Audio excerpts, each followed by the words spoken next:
Empezamos con la 2, ¿verdad? Sí.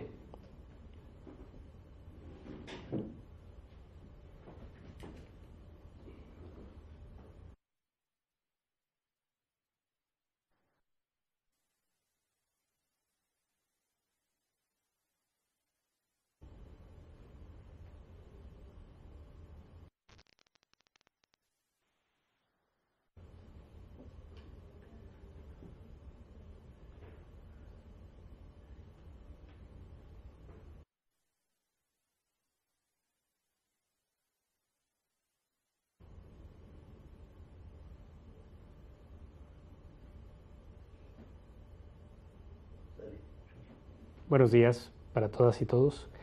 Bienvenidos a la última sesión de esta unidad 2 del módulo 2 en el curso del control difuso de convencionalidad. Para mí es un verdadero gusto llegar a esta sesión final agradeciéndoles a cada una y cada uno de ustedes por su participación activa a lo largo de las 5 sesiones que hemos realizado, los 5 días de trabajo intenso que seguramente serán muy fructíferos para ustedes, tanto como lo han sido para mí. Esta sesión tiene por propósito generar algunas conclusiones, pero sobre todo y lo más importante, ofrecer algunas herramientas prácticas para que ustedes tengan la posibilidad de identificar las fuentes normativas del derecho internacional de los derechos humanos que podrían usar en determinados momentos para resolver un caso concreto a efectos de, por ejemplo, realizar un control de convencionalidad sobre una norma que pueda resultar violatoria de los derechos humanos. Debemos partir en este momento de la reiteración de, ya lo hemos dicho en otras sesiones, la idea de la identificación de las fuentes no tiene solo un propósito de auxilio respecto al control de convencionalidad, sino en general las fuentes del derecho internacional de los derechos humanos y su correcta identificación tienen que ver con la posibilidad de darle un alcance real a la reforma en materia de derechos humanos del 10 de junio del año 2011. Como lo vimos en la conferencia anterior,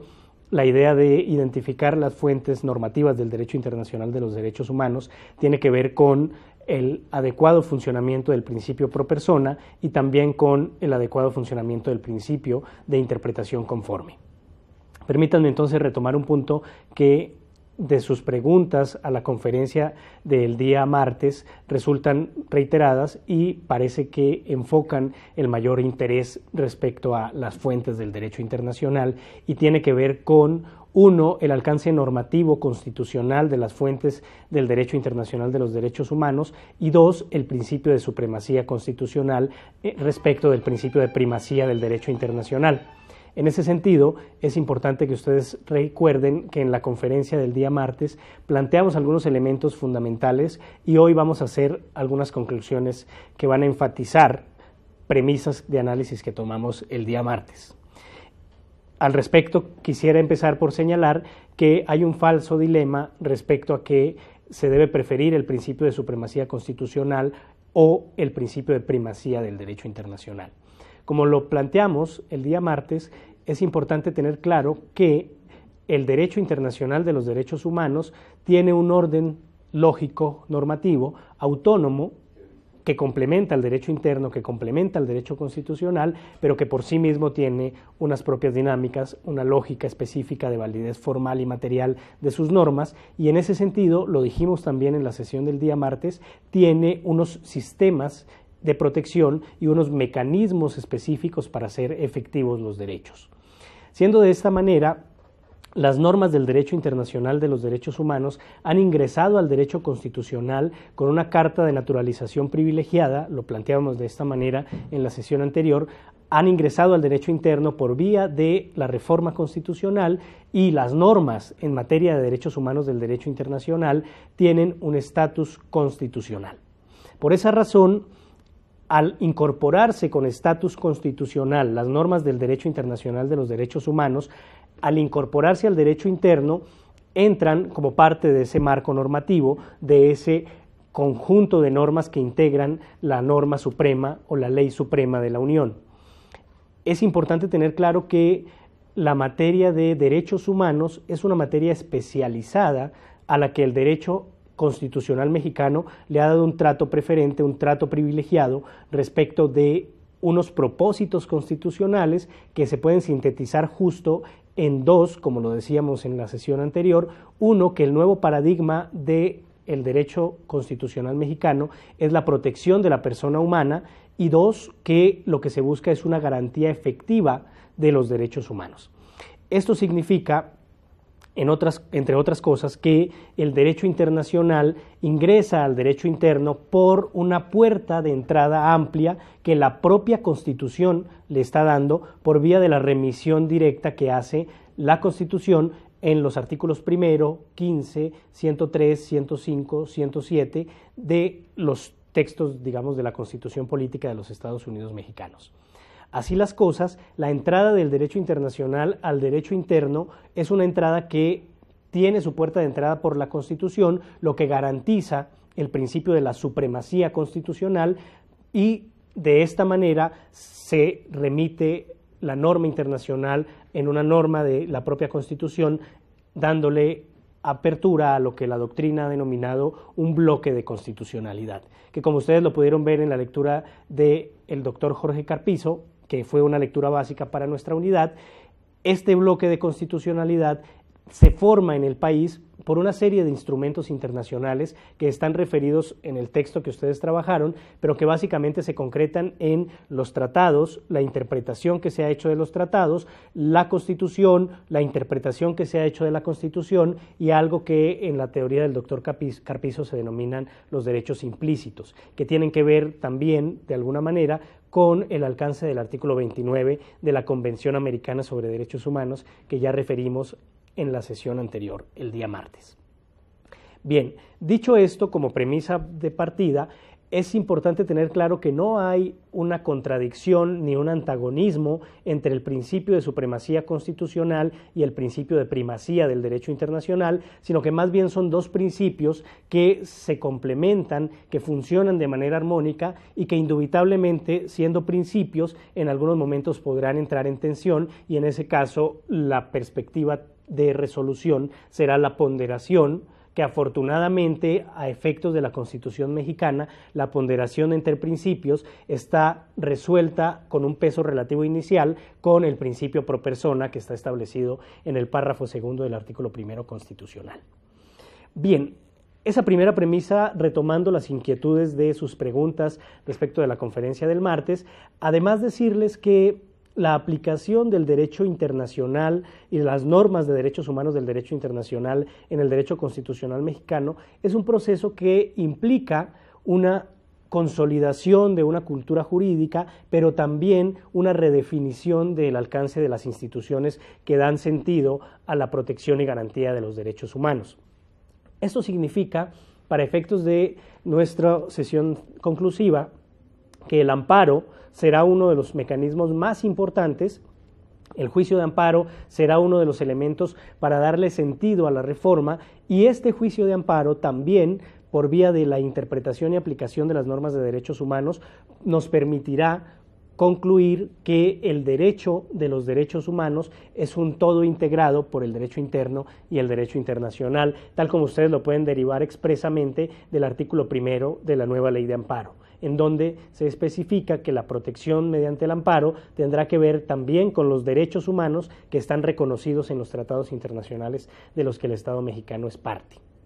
Dicho esto, si aunamos el amparo al control de convencionalidad, y si sabemos que por el mandato del párrafo tercero del artículo 1 de la Constitución mexicana, todas las autoridades en el ámbito de sus respectivas competencias tienen la obligación de promover, respetar, proteger y garantizar los derechos humanos, tendremos claro que tanto el Poder Judicial,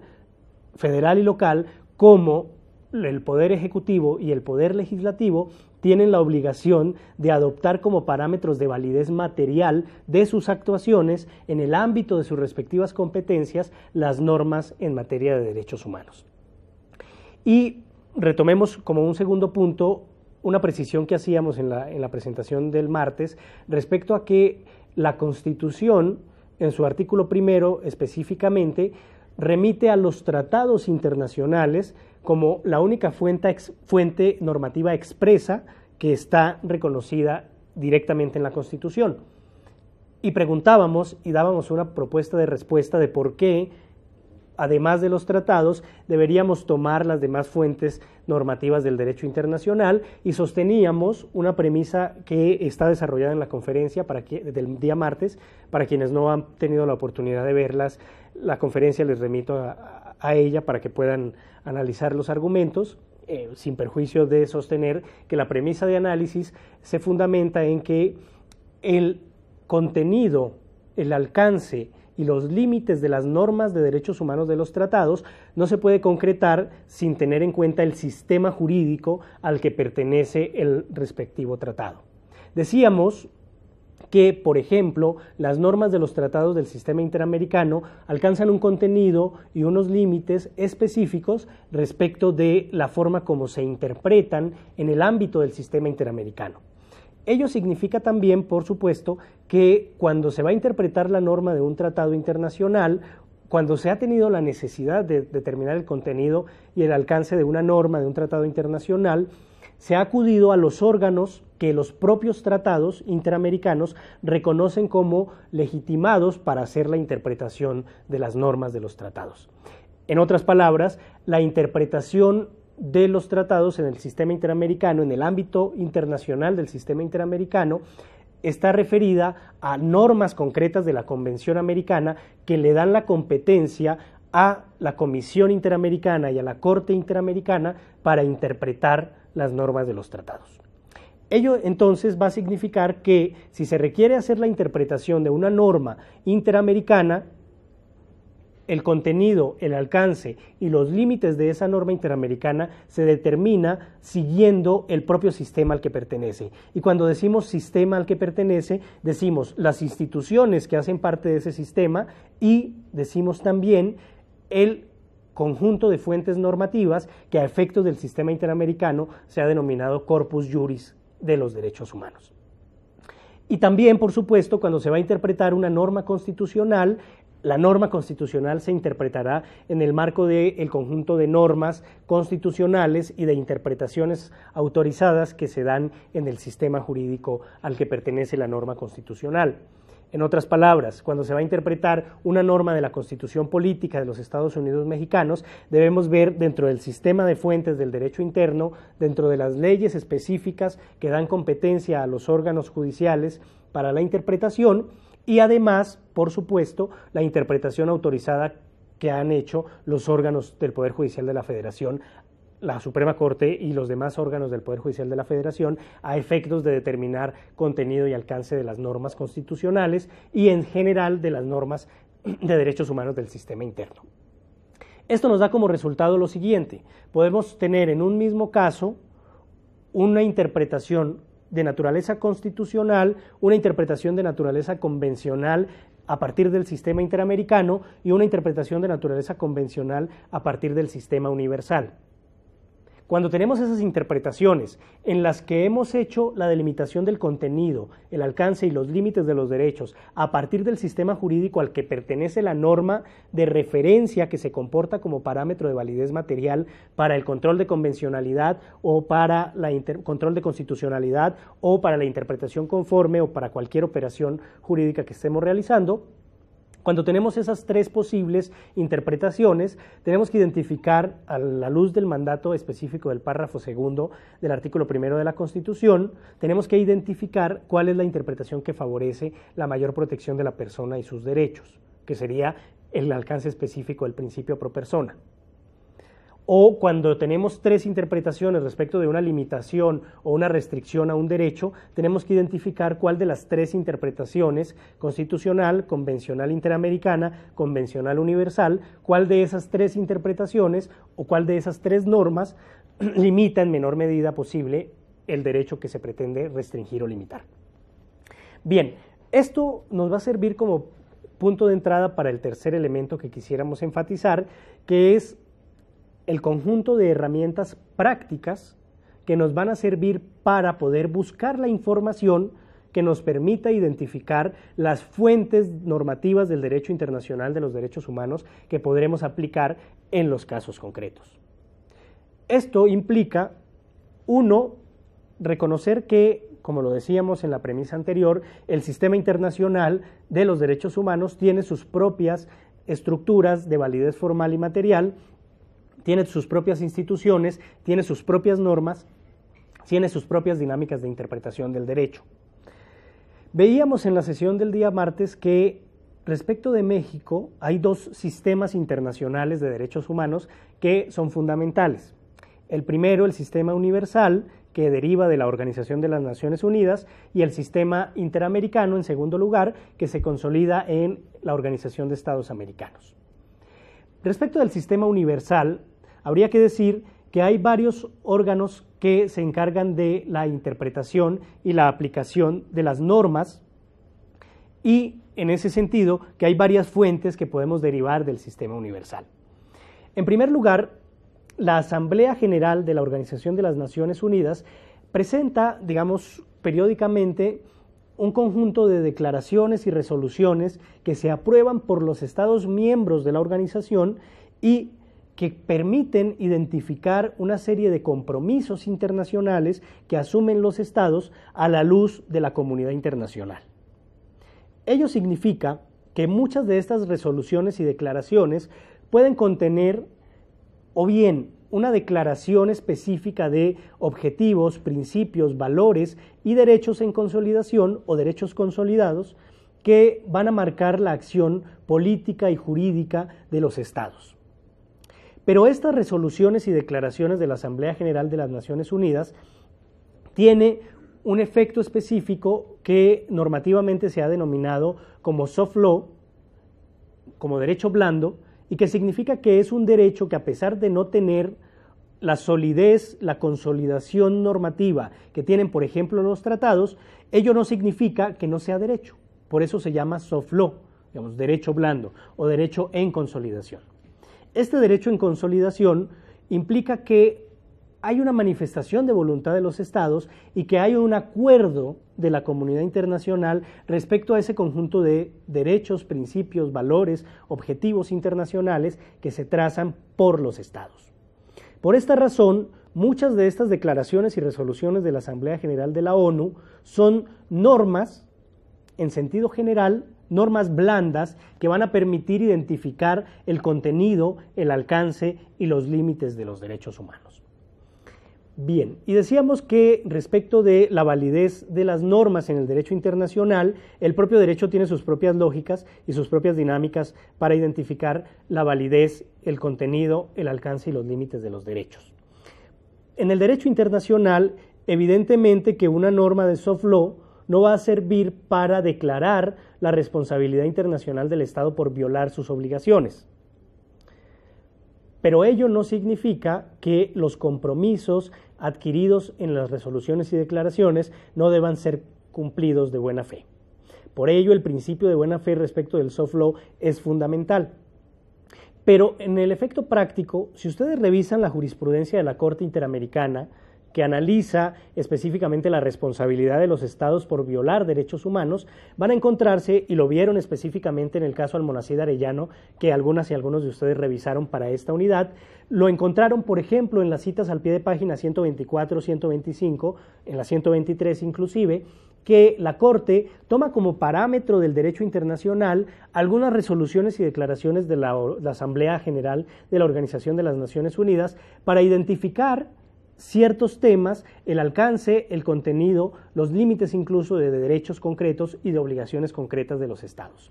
Entonces, en la práctica, la Corte Interamericana retoma el soft law no para tomarlo como parámetro de norma aplicable y derivar de él responsabilidad internacional, pero sí para darle contenido y alcance a las normas de la Convención Americana. La Corte Interamericana, en aplicación de este principio del que hemos hablado, del corpus juris de los derechos humanos, la Corte Interamericana ha usado el amplio marco normativo internacional como parámetro para definir el contenido y el alcance de las normas de derechos humanos. Por ello era muy importante ver el caso Almonacid Arellano, por eso sigue siendo muy importante revisarlo, pero también es importante revisarlo porque, como ustedes recordarán, es la primera sentencia en la que la Corte Interamericana aborda expresamente el control de convencionalidad como obligación de los Estados parte en la Convención Americana sobre Derechos Humanos. Bien, Estas resoluciones y declaraciones de la Asamblea General, si bien no son normas de imperativo cumplimiento, sí son normas que por principio de buena fe los estados están obligados a observar. Son compromisos internacionales del Estado que asume libremente, soberanamente, ante la comunidad internacional, en el foro público, en el debate público internacional, en la Asamblea General de la Organización de las Naciones Unidas. Dicho esto, las normas de soft law, específicamente las que derivan de las resoluciones y declaraciones de la Asamblea General de las Naciones Unidas, son una fuente básica, una fuente relevante, una fuente muy importante para que ustedes identifiquen cuáles normas de soft law pueden serles útiles en el momento de resolver un caso concreto. Y en ese conjunto de normas de las declaraciones y resoluciones de la Asamblea General de la ONU van a encontrarse ustedes normas fundamentales para el ejercicio judicial, como los principios básicos para la administración de justicia de menores o las reglas mínimas para el tratamiento de los reclusos, etcétera, etcétera. Digamos, en ese conjunto de normas de soft law encuentran ustedes principios y reglas que detallan, que definen ciertos compromisos internacionales que van a venir a ser el referente de derechos humanos concretos reconocidos, por ejemplo, en el Pacto Internacional de Derechos Civiles y Políticos. Bien, dicho esto, recordemos entonces que la declaración de principios, de reglas por parte de la Asamblea General de las Naciones Unidas tiene un efecto normativo que, si bien no sirve en específico para una declaratoria de responsabilidad internacional de los estados, ello no significa que no sean normas en el sentido de acuerdo de voluntad de los estados en el derecho internacional, y tampoco significa que el Estado, y cuando decimos Estado nos referimos a todas las autoridades públicas que lo componen, tampoco significa que el Estado tenga la libertad de desconocer abiertamente esos compromisos internacionales, sobre todo por vigencia del principio de buena fe, que es un principio básico del derecho internacional público. Algunas resoluciones, para un segundo elemento de las fuentes y de los criterios para identificar las fuentes en el sistema universal, algunas resoluciones del Consejo de Seguridad de las Naciones Unidas llegan a tener relación directa o indirecta con el tema de derechos humanos y específicamente con el contenido y el alcance de los derechos. Recordarán ustedes que la creación de los tribunales ad hoc para Ruanda y la ex Yugoslavia fue al amparo de una resolución del Consejo de Seguridad de las Naciones Unidas, o más bien de dos resoluciones, una resolución de cada uno de los tribunales. Estos tribunales se crearon con el fin de combatir la impunidad frente a graves violaciones a derechos humanos, frente a crímenes internacionales que son parte de los temas protegidos por el derecho internacional humanitario. En ese sentido, diríamos que estas resoluciones que crean los tribunales ad hoc para Ruanda y la ex Yugoslavia son formas en que el Consejo de Derechos Humanos ha argumentado la búsqueda de la garantía efectiva de los derechos humanos, en específico del derecho de acceso a la justicia y del derecho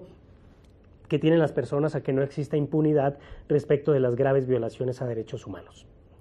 Bien, el Consejo de Seguridad, y esto es un punto de referencia importante para que ustedes puedan dimensionar la importancia de las resoluciones del Consejo de Seguridad, a diferencia de las de la Asamblea General, sí son obligatorias de pleno cumplimiento para los estados.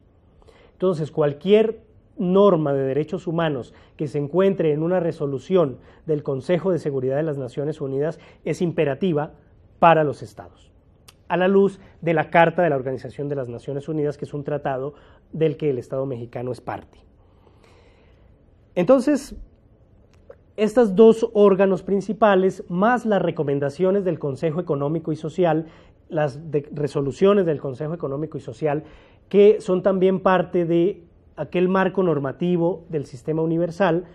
nos darían un primer referente de normas que desde el derecho internacional pueden estar desarrollando contenido y alcance de derechos humanos.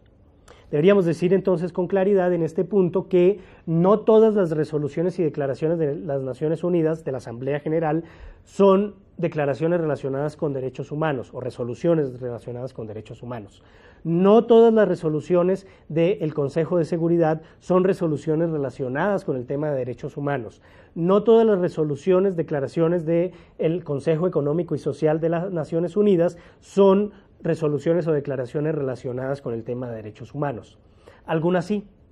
Por esto, en el portal de nuestro curso, específicamente en la parte de nuestra unidad, van a encontrar ustedes los vínculos de las páginas web de estos 3 organismos y de los demás organismos de los que vamos a hablar a lo largo de esta presentación. Sinteticemos hasta acá entonces. En el marco del sistema de las Naciones Unidas existen 3 órganos de este sistema que pueden desarrollar normas, fuentes del derecho internacional de los derechos humanos aplicables para dimensionar el contenido, el alcance y los límites de los derechos humanos. El conjunto de resoluciones y declaraciones de la Asamblea General, las resoluciones del Consejo de Seguridad y las resoluciones y declaraciones del Consejo Económico y Social. Un ejemplo de una resolución del Consejo Económico y Social que ha tenido gran trascendencia para el sistema jurídico mexicano y en general para el sistema jurídico en el mundo es la adopción del Protocolo de Estambul.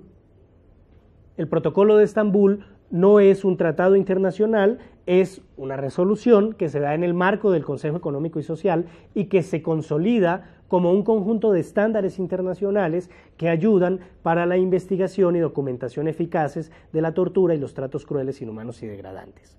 Y este es un buen ejemplo para ver que las normas de derecho internacional de los derechos humanos no requieren tener el estatus normativo de los tratados para ser herramientas útiles. Y esta es una idea que me parece que es importante enfatizar, que ya la he sostenido en las 2 cápsulas anteriores y que me interesa reiterarla en esta, y es que el derecho internacional de los derechos humanos no es antagonista del derecho constitucional, y 2, que el derecho internacional, al ser consolidado como un conjunto de disposiciones que son parte de la cooperación jurídica internacional, tienen por propósito ayudarle a los estados a resolver los problemas que de común tienen en su práctica interna, en su práctica judicial, en su práctica administrativa o en su práctica legislativa, como es el caso del Protocolo de Estambul, por solo citar un ejemplo. Bien, dicho esto, entraríamos ya en materia de los órganos que son órganos de derechos humanos del sistema de las Naciones Unidas. La creación en el año 2006 del Consejo de Derechos Humanos muestra una tendencia del sistema universal a integrar y unificar un amplio corpus juris que ha tenido desarrollos diversos, plurales, en el ámbito de los comités, que son procedimientos convencionales, es decir, creados mediante convenciones, y en el ámbito de los procedimientos especiales, que son procedimientos extraconvencionales, es decir, creados mediante otros sistemas normativos que no son propiamente las normas de los tratados. Bien, entremos en materia. El Consejo de Derechos Humanos tiene varias competencias. Vamos a asumir una premisa básica de análisis, y es que asume todas las competencias que tenía la Comisión de Derechos Humanos de la ONU, que fue, extinta en el año 2006 y reemplazada por este Consejo. Pero además de las competencias y del mandato específico que tenía la Comisión, el Consejo ahora hace algo que es fundamental, y es un ejercicio de rendición de cuentas periódico entre pares, en el que los estados acuden a la Organización de las Naciones Unidas a presentar un examen periódico de carácter universal, que se conoce justo de esta manera: examen periódico universal, que es el examen que rinden los estados, la totalidad de los estados miembros de la Organización de Naciones Unidas, ante este Consejo de Derechos Humanos. Y aquí ya no se hace depender el informe solo de la presentación de cuentas respecto de los tratados, sino también respecto de otras fuentes del derecho internacional que no son propiamente los tratados, sino, por ejemplo, el cumplimiento de ciertos actos unilaterales o el análisis respecto de ciertas normas de costumbre internacional, etcétera, etcétera. O, por supuesto, el cumplimiento de las sentencias de los tribunales regionales de derechos humanos. El Consejo de Derechos Humanos, entonces, periódicamente hace una revisión de cómo están los derechos humanos en todos los países del mundo, en todos los países o estados que son miembros de la ONU, y al concluir el examen para cada uno de los estados, se presenta un informe en el que los pares, los estados como pares, se presentan recomendaciones. Esas recomendaciones que hacen los estados a los estados que son evaluados, que son revisados, son un parámetro que nos permite identificar cuáles son los principales puntos de preocupación respecto de los temas de derechos humanos en los países. Estas recomendaciones y el informe en su conjunto que se hace para cada estado, y recordemos que México ya presentó el primer examen periódico universal y que está por presentar el segundo este año en el mes de junio, el escrito y en julio-agosto la sustentación en Ginebra. Al rendir estos informes, en el Consejo de Derechos Humanos se le dan unas recomendaciones al Estado. Es importante que cualquier operador jurídico del derecho mexicano identifique cuáles son las recomendaciones que han surgido para México en el contexto de ese examen periódico universal. Hay una página web que también estará en nuestra plataforma del curso de la unidad, en donde ustedes podrán consultar los informes respecto de México y cuáles son las recomendaciones que ha recibido el Estado mexicano en materia de derechos humanos. El Consejo de Derechos Humanos también tiene la potestad de emitir recomendaciones, pero más importante que esto, de presentar ciertas resoluciones que se dan en el desarrollo de su mandato, y esas resoluciones pueden tener también contenidos normativos respecto de los derechos humanos. Por eso es importante que tengan presente que tanto las recomendaciones que surgen del examen periódico universal, por un lado, como las resoluciones del Consejo de Derechos Humanos son fuentes normativas del derecho internacional de los derechos humanos que en determinado momento nos pueden dar la posibilidad de identificar contenidos y alcances de los derechos. La siguiente fuente que queremos analizar, o las fuentes que queremos analizar, derivan de lo que conocemos como procedimientos o mecanismos convencionales del sistema de la ONU.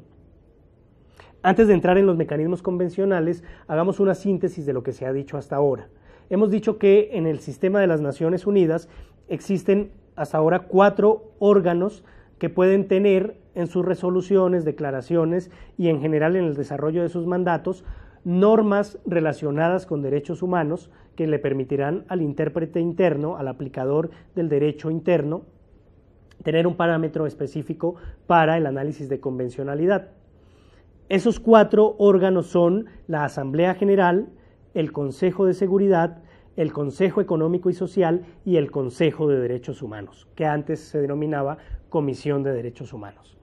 Ahora estamos entrando ya, a partir del Consejo de Derechos Humanos, en los órganos del sistema universal que, en razón de su materia, son órganos de derechos humanos. El Consejo de Derechos Humanos, que su propio nombre nos lo indica, y los comités, que se conocen como procedimientos convencionales o mecanismos convencionales, y que se llaman mecanismos convencionales justo porque son creados mediante convenciones, esto es, mediante tratados. Y decíamos en la sesión del martes que a efectos de determinar el conjunto de normas que son vinculantes para el Estado mexicano de los tratados internacionales, hay 9 tratados básicos del sistema de Naciones Unidas que ustedes van a encontrar en las diapositivas que van a estar disponibles en esta página de nuestro curso de la unidad. Y esos 9 tratados, cada uno de ellos, también lo decíamos en la conferencia del día martes, tiene un comité. Esos comités son, en su conjunto, lo que se denominan mecanismos convencionales. Los 9 comités, cada uno del tratado base, de los tratados básicos del sistema universal, y un subcomité para la prevención de la tortura. Estos 9 comités más el subcomité tienen un mandato específico y producen una serie de disposiciones, una serie de fuentes de interpretación y aplicación de los derechos humanos que están en los tratados. Los tratados del sistema universal, estos 9 tratados básicos, nos sirven para dimensionar el alcance del artículo 1, párrafo 2 Recuerden que lo que dice el párrafo segundo referido es que las normas de derechos humanos en México se interpretarán de conformidad con la Constitución y con los tratados internacionales en materia de derechos humanos. Estos 9 son tratados internacionales en materia de derechos humanos. Junto con, lo decíamos también en la sesión del martes, junto con los 7 tratados básicos del sistema interamericano, de los que ya vamos a hablar más adelante. Bien, estos 9 tratados y los comités que se encargan de su interpretación y aplicación nos pueden permitir identificar otras fuentes normativas que derivan de la acción y del mandato específico de los comités. Dejemos entre corchetes el subcomité porque no tiene los mismos componentes, las mismas facultades de los comités, tiene más bien, como su nombre lo indica, un mandato de prevención y de apoyo a los estados para evitar que ocurra la tortura, pero los comités van a tener una serie de competencias más amplias que, y aquí hay que hacer un paréntesis como punto de partida, que deriva expresamente de normas de los tratados de los que habla el párrafo segundo del artículo primero, que son tratados que deben suscribir libremente los estados y que la competencia para esos comités es asignada mediante una norma que tiene el valor de tratado. Por lo tanto, cuando el párrafo primero del artículo primero de la Constitución habla de los derechos humanos y sus garantías, podríamos decir con toda contundencia que los comités del sistema de las Naciones Unidas son garantías específicas reconocidas en los tratados internacionales en materia de derechos humanos que están, digamos, en el ámbito del sistema universal. Para entender esta última afirmación, les invito a revisitar el artículo primero, párrafo primero de la Constitución, del artículo primero, párrafo primero de la Constitución, en el que ustedes van a encontrar que, en efecto, esta norma remite a la garantía efectiva de los derechos humanos y sus garantías reconocidas en la Constitución y en los tratados internacionales. Entonces, cuando hablamos de los comités, hablamos desde la lógica del derecho internacional, de mecanismos convencionales y desde la lógica del derecho constitucional mexicano, de garantías específicas del ámbito internacional que tienen un estatus constitucional reconocido en el párrafo primero del artículo primero de la Constitución. Siendo de esta manera, los comités, y específicamente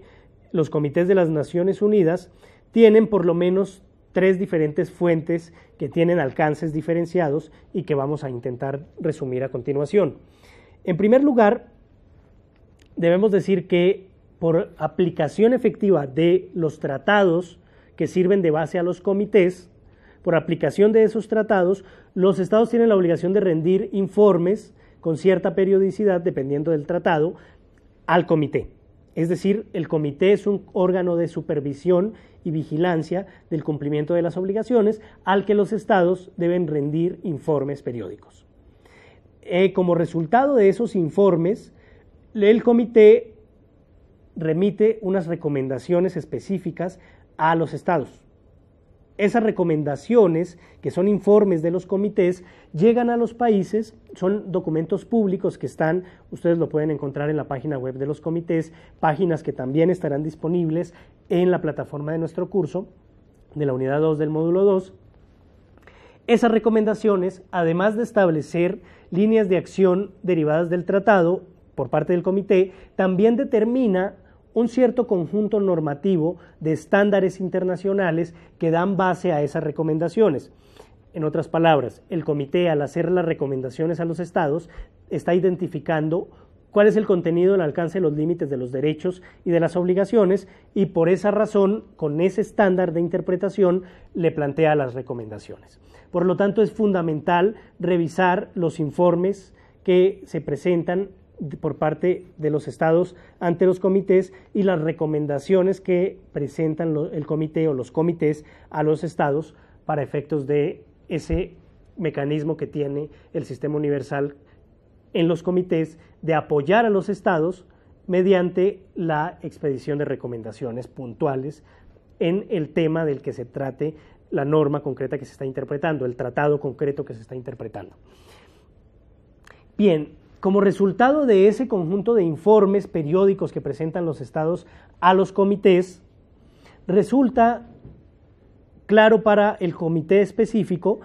Recordemos que hay 9 comités, para cada uno de ellos es similar, aunque hay algunos comités que apenas están empezando su funcionamiento, otros que ya llevan muchos años, como el Comité de Derechos Humanos,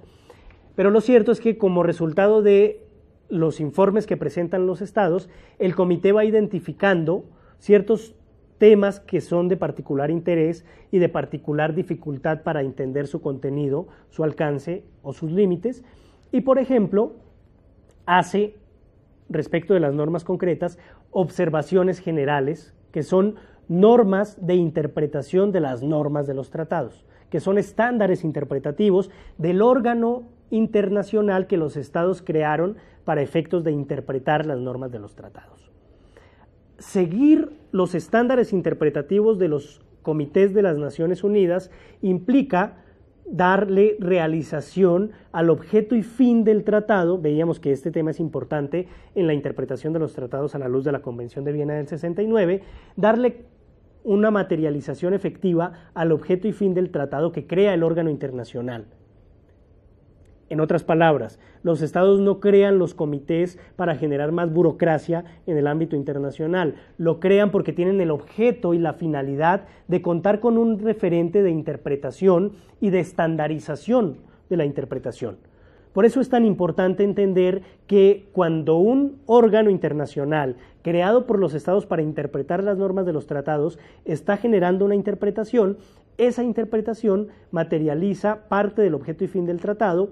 que va a depender la plena realización del objeto y fin de que el Estado que ayudó a crear el comité, que participa en la selección de los integrantes del comité, cumpla y aplique esas interpretaciones, porque de lo contrario el Estado está frustrando el objeto y fin del tratado que él mismo ayudó a crear, lo que tiene hondas implicaciones respecto al principio de buena fe del derecho internacional. Esto significa que esas observaciones generales son parte de la jurisprudencia obligatoria para los estados.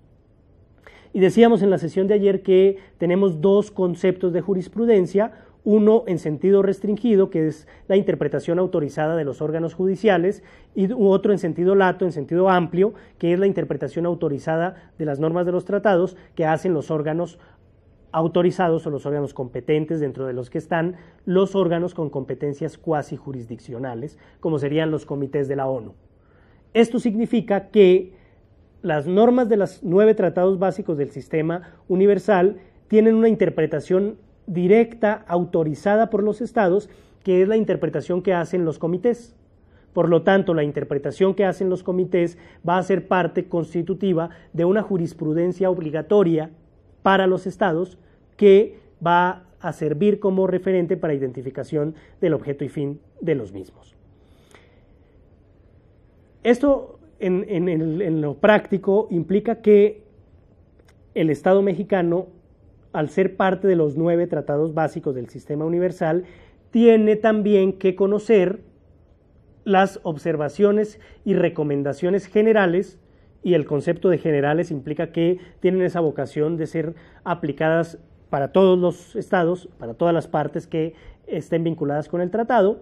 Esa generalidad de las observaciones tiene que ver con la determinación autorizada del contenido, del alcance y de los límites de las normas de derechos humanos que están en los tratados en materia de derechos humanos, que tienen competencia estos comités para interpretar y aplicar. Entonces, y de ahí la importancia de que ustedes hayan tenido como una de las lecturas básicas de nuestra unidad la observación general 32 del Comité de Derechos Humanos. Esta observación general 32, como ustedes lo pudieron constatar, es la interpretación del artículo 14 del Pacto Internacional de Derechos Civiles y Políticos. El artículo 14 tiene una serie de disposiciones, algunas que establecen reglas específicas, pero la mayoría que establecen principios relacionados con el acceso a la justicia, con las garantías judiciales y la protección judicial, y esos principios han sido interpretados por el Comité de Derechos Humanos, y ustedes encontraron algo que es particularmente importante y con lo que me permito tomar el tercer componente del alcance de los comités de derechos humanos, que es la resolución de casos concretos. Los comités, por autorización expresa de los estados, pueden conocer denuncias, pueden conocer peticiones específicas respecto de violaciones al pacto imputables a los estados.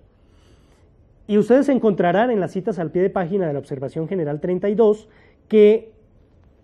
el comité retoma casos concretos en donde ha definido el contenido, el alcance y los límites de este artículo 14 y los cita al pie de página en esta observación general. Esto manda un mensaje de integración de un corpus juris de los derechos humanos, en donde no solo la norma del tratado sirve específicamente para resolver el problema jurídico que se está planteando, y más bien, y también lo planteábamos en la sesión del martes, lo que sucede es que las normas de los tratados tienen la estructura jurídica de principios, la mayoría de ellas, algunas son reglas puntuales, pero la mayoría de ellas son principios, y en tanto principios tienen mandatos generales, mandatos de optimización de unos propósitos o de unos valores de naturaleza constitucional o de naturaleza convencional, y en ese sentido la interpretación debe tomar el contexto específico en el que se da la norma del tratado y asimilarla a el correcto funcionamiento del sistema al que pertenece la norma. Por eso, el Comité de Derechos Humanos, al interpretar el artículo 14 del tratado, retoma su propia jurisprudencia, pero en algunos casos también retoma, por ejemplo, los desarrollos que han realizado los procedimientos especiales del sistema universal. Y en algunos casos también retoma los desarrollos que han realizado los tribunales de derechos humanos regionales, como el europeo y el interamericano. Con esto estamos viendo que en el ámbito internacional la interpretación de los derechos humanos se consolida sobre lo que la Corte Interamericana ha sintetizado de manera contundente sobre un corpus juris de los derechos humanos. Por supuesto que el concepto de corpus juris manda un mensaje claro, contundente, respecto a que las normas que van a dimensionar la adecuada protección de los derechos humanos no son exclusivamente los tratados, a pesar de que los tratados son el punto de encuentro y el valor referencial para la determinación del contenido y el alcance de los derechos. Bien, entonces, respecto del comité o de los comités de las Naciones Unidas, dijimos son 9 comités, debemos decir lo siguiente. 1, y esto a manera de síntesis. 1, pueden hacer recomendaciones puntuales a los estados respecto de los informes periódicos que los estados presentan, y en esas recomendaciones a los informes periódicos de los estados hay una determinación concreta de contenidos y alcance de derechos. Por lo tanto, es importante revisar estas recomendaciones que están en las páginas web de los comités que ustedes van a encontrar en nuestra plataforma del curso. 2, identificados ciertos problemas de interpretación de normas concretas del tratado que define la competencia del comité, estos se encargan de hacer recomendaciones u observaciones, el nombre es indistinto, por ejemplo el comité CEDAW las denomina recomendaciones, el comité de derechos humanos las denomina observaciones, pero tienen el mismo sentido. Estas observaciones generales, recomendaciones generales,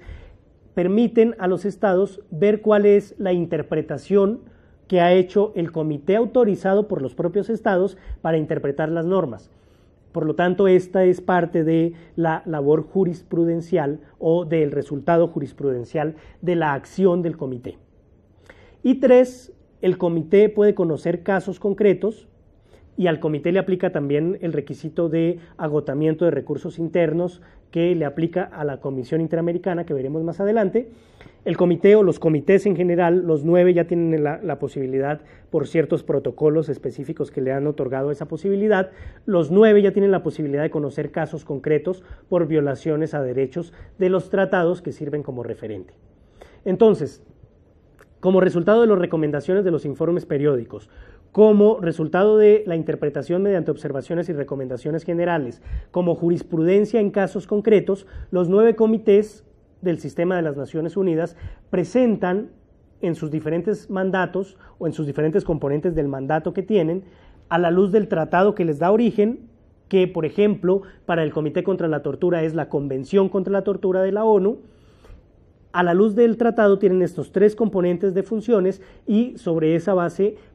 expresan su competencia bajo fuentes normativas específicas, ya sea en el ámbito jurisprudencial o, si se quiere, como resultado de una competencia asignada por el tratado,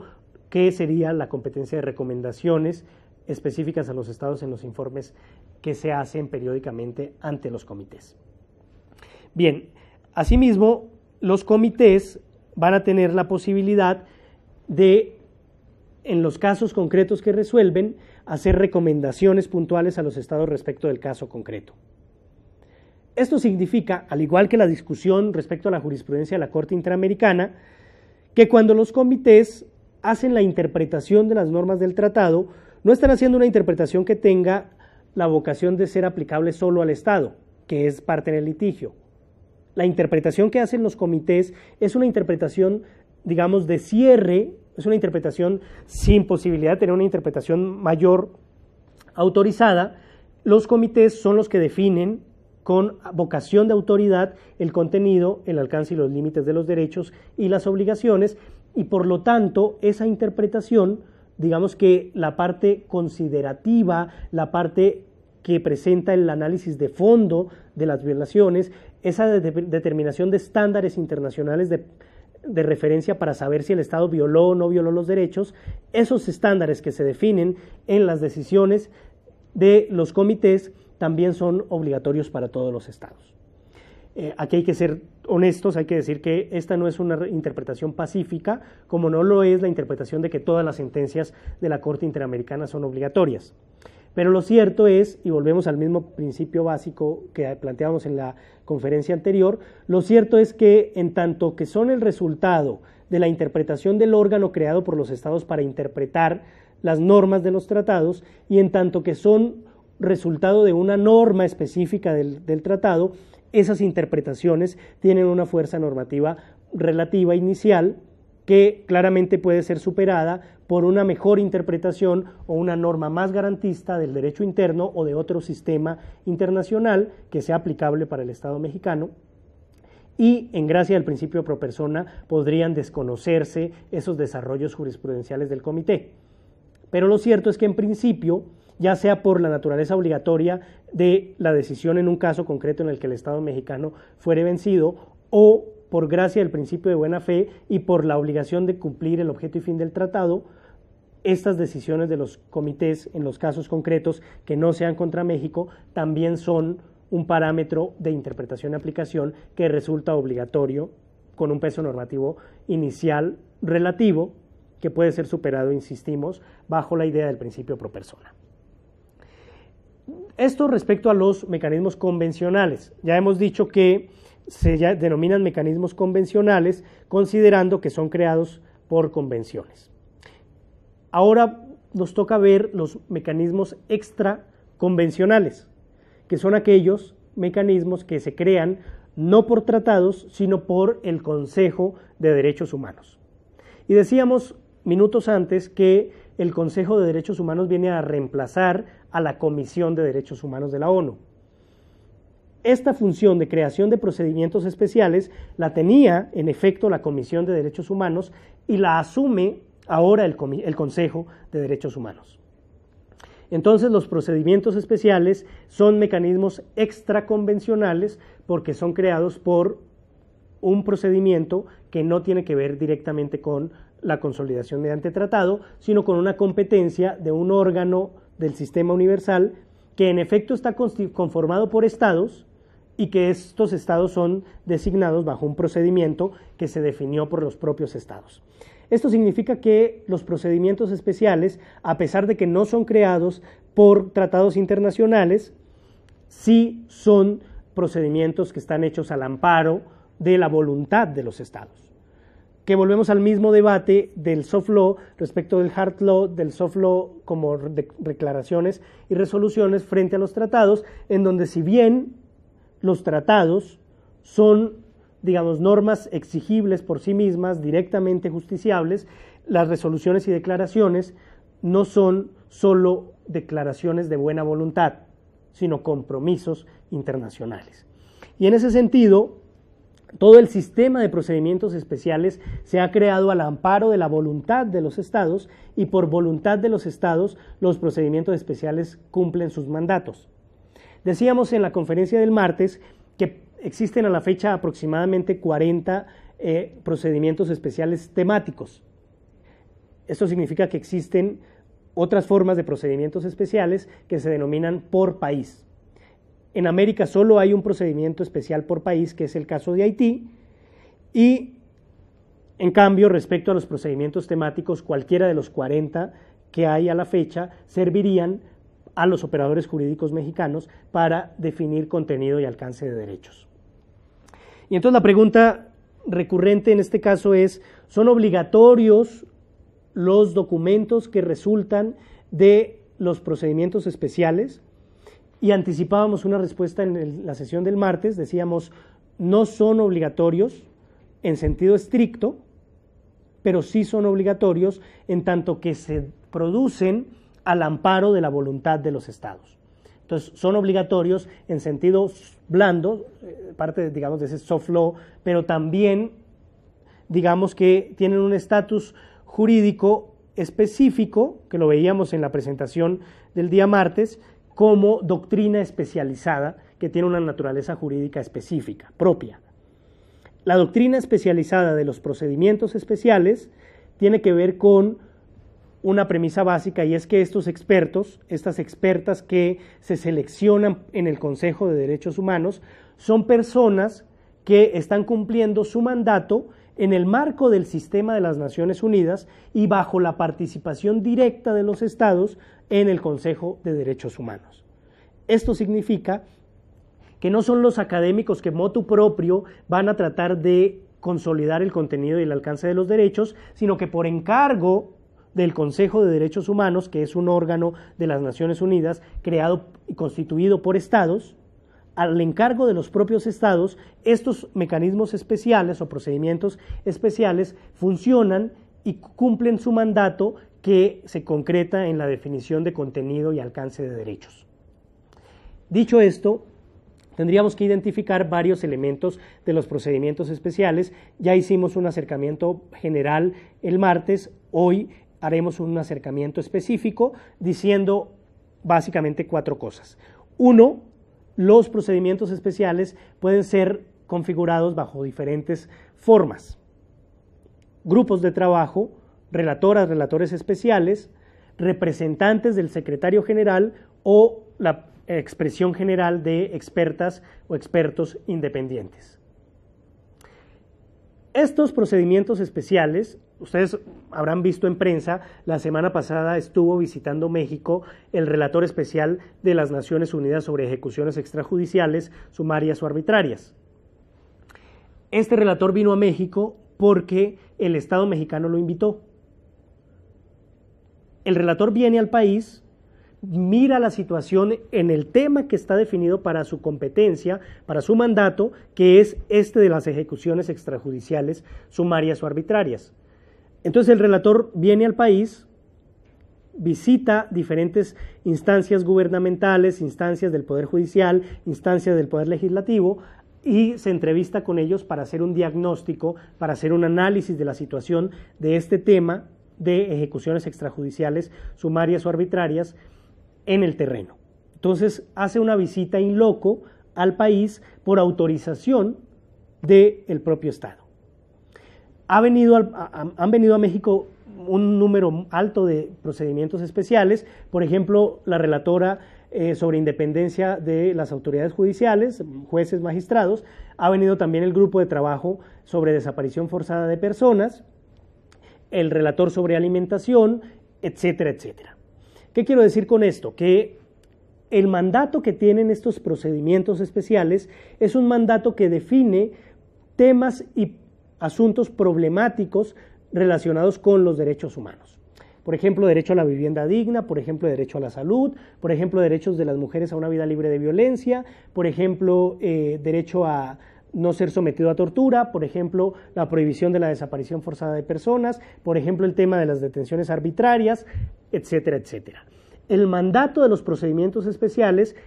está definido por una resolución del Consejo de Derechos Humanos y está justificado en necesidades concretas que se han visto desde el sistema universal respecto a los estados, a los 193 estados miembros de la Organización de las Naciones Unidas. Entonces, 40 procedimientos especiales temáticos que ustedes van a encontrar en la página web que va a estar disponible en la plataforma de nuestra unidad. De esos 40 procedimientos especiales, ustedes van a encontrar uno que va a ser muy útil para terminar de resolver el caso hipotético que vamos a trabajar o que hemos trabajado a lo largo de esta semana en nuestra unidad 2, Fuentes Normativas del Derecho Internacional de los Derechos Humanos. Esa relatoría especial sobre salud va a tener una serie de elementos fundamentales para resolver el caso hipotético, para identificar las fuentes de los estándares de interpretación del derecho a la salud, que es uno de los temas que está relacionado con nuestro caso hipotético, pero otra relatoría sobre el derecho al agua y el saneamiento básico, en donde también ustedes van a encontrar elementos fundamentales para resolver el caso. Bien, al momento hemos dicho lo siguiente: existe en el sistema universal un conjunto de órganos y procedimientos creados por los estados directa o indirectamente mediante tratados o mediante decisiones colegiadas de los propios estados, una serie de órganos internacionales que tienen por mandato específico o como consecuencia de su mandato general la definición de contenidos, alcances, límites de los derechos humanos y de las correlativas obligaciones de los estados. Esos órganos de las Naciones Unidas son la Asamblea General, el Consejo de Seguridad, el Consejo Económico y Social, como órganos, digamos, de la estructura general de la Carta de las Naciones Unidas, y órganos específicos en derechos humanos, que son el Consejo de Derechos Humanos, los 9 comités que son mecanismos convencionales creados mediante tratados, y cerca de 40 procedimientos temáticos. Esto significa que un número superior a 50 órganos del sistema de las Naciones Unidas son el referente para la identificación de las fuentes del derecho internacional de los derechos humanos en sede del sistema universal. Que esos 50 son los que acabo de enlistar, los 40 procedimientos especiales. Por supuesto que no todos los 50 órganos estarán focalizados para un caso concreto. Habrá que revisar cuáles son los temas que trabaja cada uno de estos órganos y, por ejemplo, para el caso que nos ocupa, el caso hipotético que resolveremos, hay algunas disposiciones del Pacto Internacional de Derechos Civiles y Políticos, pero particularmente algunas disposiciones del Pacto Internacional de Derechos Económicos, Sociales y Culturales que tienen que ver con derecho a la salud, con derecho a la vivienda, con derecho a un ambiente sano, que son aplicables para el caso concreto. Y la interpretación que de esas normas ha hecho el Comité sobre Derechos Económicos, Sociales y Culturales en algunas observaciones generales respecto, por ejemplo, de el derecho al agua y al saneamiento básico o del derecho a la vivienda adecuada, a la vivienda digna. Con esto podríamos concluir que en este amplio conjunto de órganos internacionales del sistema de Naciones Unidas y del resultado de sus mandatos, los instrumentos jurídicos que resultan de la ejecución del mandato de estos más de 50 órganos internacionales del sistema de Naciones Unidas, esas piezas jurídicas, esos instrumentos internacionales contienen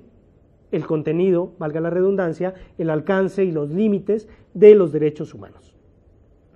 que por supuesto no son aplicables todos para cada caso. Habrá que identificar, revisando en las páginas web, revisando en los sitios oficiales de estos organismos, cuáles son las fuentes derivadas de su acción como órganos encargados directa o indirectamente de la protección y promoción de los derechos humanos. Bien, esto en cuanto a el sistema universal. En lo que dice relación con el sistema interamericano, tendríamos que señalar que no es el corpus juris tan amplio como el del sistema universal, no son 9 tratados básicos, son 7 tratados y no son más de 50 órganos, sino, digamos, relativamente 2 principales en materia de derechos humanos, que son la Comisión y la Corte Interamericana, y asimismo la Asamblea General de la Organización de Estados Americanos, que también desarrolla temas relacionados con derechos humanos en sus resoluciones y declaraciones. Aunados a los 9 tratados del sistema universal y a los 7 tratados del sistema interamericano que ya vimos en la sesión anterior, ahora vamos a hacer algunas consideraciones sobre ellos, aunados a estos 16 tratados está la Declaración Universal de los Derechos Humanos de 1948 y la Declaración Americana de Derechos y Deberes del Hombre del mismo año. De hecho, recordarán ustedes en la fundamentación que está en la nota introductoria, se refiere que la Declaración Americana es 9 meses anterior a la Declaración Universal. Estos 18 instrumentos internacionales, esto es, las 2 declaraciones de 48, más los 16 tratados, 9 del Sistema Universal, 7 del Sistema Interamericano, son un parámetro normativo básico, fundamental, para entender el artículo primero, párrafo segundo de la Constitución. Plenamente conscientes de que este párrafo segundo nos da un mandato de interpretación conforme a los tratados y las 2 declaraciones no son propiamente normas de tratados, lo cierto es que estas 2 declaraciones son normas de costumbre internacional que van a servir también como parámetro de validez de las normas y también contienen, según cierto sector de la doctrina y la jurisprudencia internacional, normas de jus cogens. Digamos, el parámetro normativo básico del derecho internacional de los derechos humanos y los tratados internacionales en materia de derechos humanos serían los 16 tratados, 9 del Sistema Universal, 7 del Sistema Interamericano, y para su interpretación deberíamos acudir siempre a el sistema normativo al que pertenecen y los órganos creados por los propios estados para determinar la interpretación, su contenido y su alcance. En materia, respecto del sistema interamericano, debemos decir que la Asamblea General de la OEA establece ciertas recomendaciones, ciertas declaraciones, como sería el caso de la Carta Democrática Interamericana que señalábamos en la conferencia anterior, en la que efectivamente la Asamblea General de la OEA estableció una serie de principios, valores, propósitos y contenidos normativos respecto de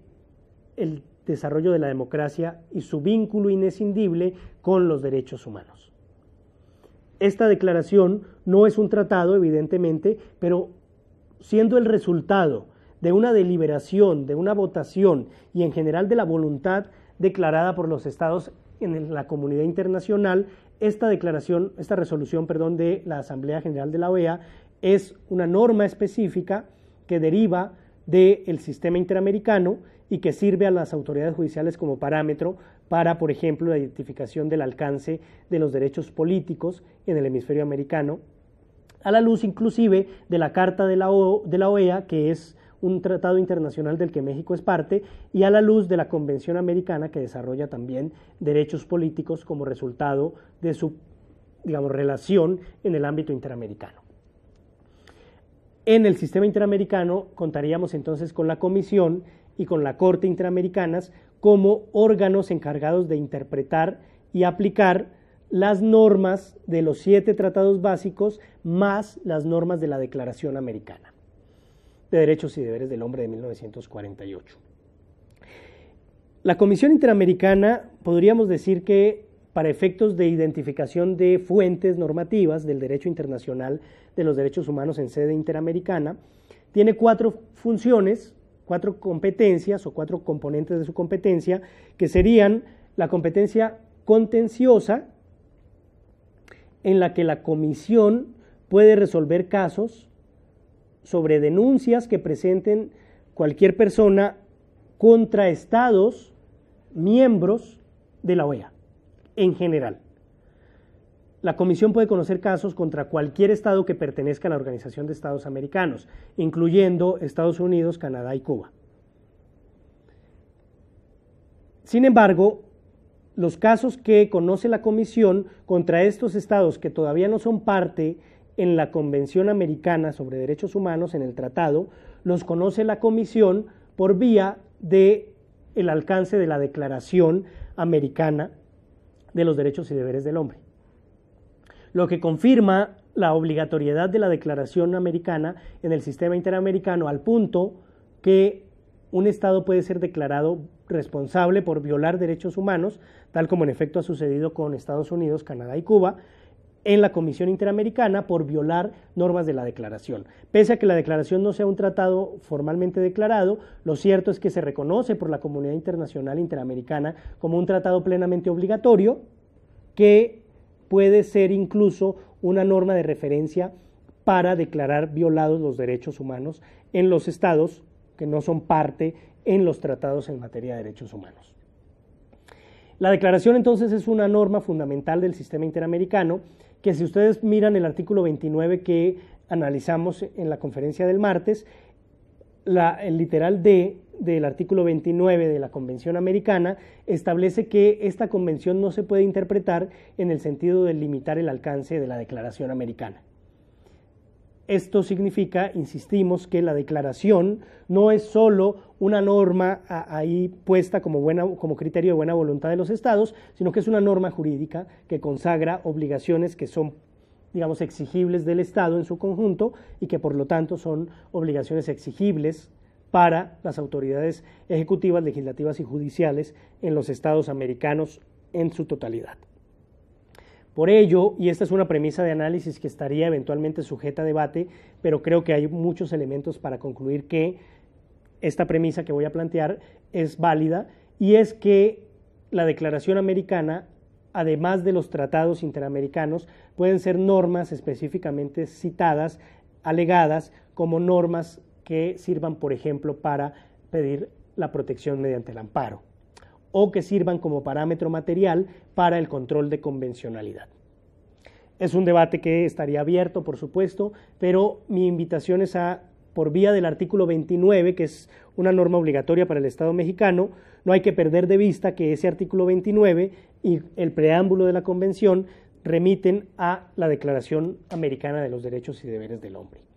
Por lo tanto, este es un instrumento internacional que, pese a no ser un tratado, contiene normas jurídicas obligatorias para el Estado mexicano. Insistimos, en la competencia contenciosa de la Comisión implica conocer casos concretos, y en esos casos concretos la decisión de la Comisión Interamericana es jurisprudencia, en sentido lato, como lo veíamos con anterioridad y como lo hemos planteado en las sesiones anteriores, y como lo encuentran ustedes referido también en la nota introductoria a la compilación que trabajamos, y como lo encuentran ustedes referido también en la lectura del doctor Jorge Carpizo. El concepto jurisprudencia en sentido amplio aplicaría para las decisiones que toma la Comisión Interamericana y que toman los comités de las Naciones Unidas, que ya vimos con anterioridad. Entonces, como fuente fundamental para el tema de derechos humanos, considerando que lo que hace la Comisión al resolver casos concretos es interpretar y aplicar los tratados de los que son parte los estados. Para el caso mexicano es parte en todos los tratados del sistema interamericano, los 7 tratados básicos. Por lo tanto, cualquier interpretación que se hace por la Comisión Interamericana en un caso concreto, aunque no sea contra México, es una interpretación que tiene por propósito definir contenido, alcance y límites de derechos, es decir, estandarizar la interpretación de las normas de los tratados o de la Declaración Americana, y en ese sentido esas interpretaciones son obligatorias para el Estado. No así los mandatos específicos del caso concreto, en donde por supuesto solo tendrá efectos interpartes. Esto significa en la teoría del derecho constitucional, pero en la teoría del derecho en general, que los efectos de las sentencias pueden ser interpares, interpartes o erga omnes. En lo que tiene que ver con los estándares de interpretación de los derechos, se sostiene que el efecto es erga omnes. Y por supuesto la parte resolutiva de las sentencias, y no podría ser de otra forma, la parte resolutiva de las sentencias contiene efectos estrictamente interpartes. Bien, dicho esto, que es un argumento teórico pero que tiene unos efectos prácticos contundentes, no quisiera encasillar este punto de la discusión en si la jurisprudencia stricto sensu o lato sensu es obligatoria si es contra México, o si no es contra México solo es criterio orientador. Ahí están las dos hipótesis posibles. Lo cierto es que tanto si es orientadora como si es obligatoria, la jurisprudencia es una fuente normativa del derecho internacional de los derechos humanos, y lo más importante, siendo fuente normativa, es una de las opciones para el principio pro persona. Si la jurisprudencia resulta ser la norma o la interpretación más protectora, deberá preferirse. Y cuando decimos norma en sentido general, en sentido de mandato derivado del sistema jurídico. La Comisión Interamericana también tiene una competencia consultiva. En algún número muy limitado de casos, 2, que conozca quien les habla, estados partes en la Convención le han solicitado a la Comisión Interamericana que rinda opiniones sobre temas puntuales. Por ejemplo, por ahí en el año 2009, el Estado colombiano le solicitó a la Comisión Interamericana que, en sede de su función consultiva, revisara un proyecto de reglamento de reparaciones administrativas que se estaba discutiendo en ese país. Esa discusión implicó que la Comisión Interamericana hiciera un informe en el que rendía una opinión jurídica fundada en el marco normativo interamericano respecto a un tema jurídico específico, a una norma en proyecto que se estaba discutiendo en Colombia, y la estructura de ese documento, ustedes lo van a notar cuando hagan su revisión, la estructura de este documento implica que la Comisión establece los estándares interpretativos aplicables y luego va confrontando esos estándares con la norma concreta que se sometió a su consideración, a su opinión. Esto es parte del desarrollo jurisprudencial que hace la Comisión como intérprete autorizada de la Convención y de la Declaración Americana. ¿Son obligatorias las opiniones consultivas de la Comisión? Pues digamos que en estricto sentido no, pero por contener un mandato de interpretación, la Convención Americana, y por ser resultado de ese mandato de interpretación, los estados están obligados a seguirlas. No porque el instrumento jurídico por sí mismo sea obligatorio, sino porque es el resultado de la ejecución de una norma de la Convención Americana, y en ese sentido, porque por principio de buena fe, la selección de los comisionados se hizo al amparo de un tratado, siguiendo las reglas del tratado, con la propuesta de los candidatos hecha por los estados y con la selección de los comisionados hecha por parte de los propios estados en la Asamblea General de la OEA. Cuando el Estado participa, cuando el Estado delibera, cuando el Estado vota, cuando el Estado asume compromisos, cuando el Estado toma decisiones que, pese a que no son tratados, están estableciendo criterios normativos, el Estado está obligado a cumplir esos compromisos internacionales de buena fe. Y la identificación de estas decisiones o de estas opiniones de la Comisión y el sentido que le da a las interpretaciones tiene un efecto jurídico que debe ser reconocido. Sin embargo,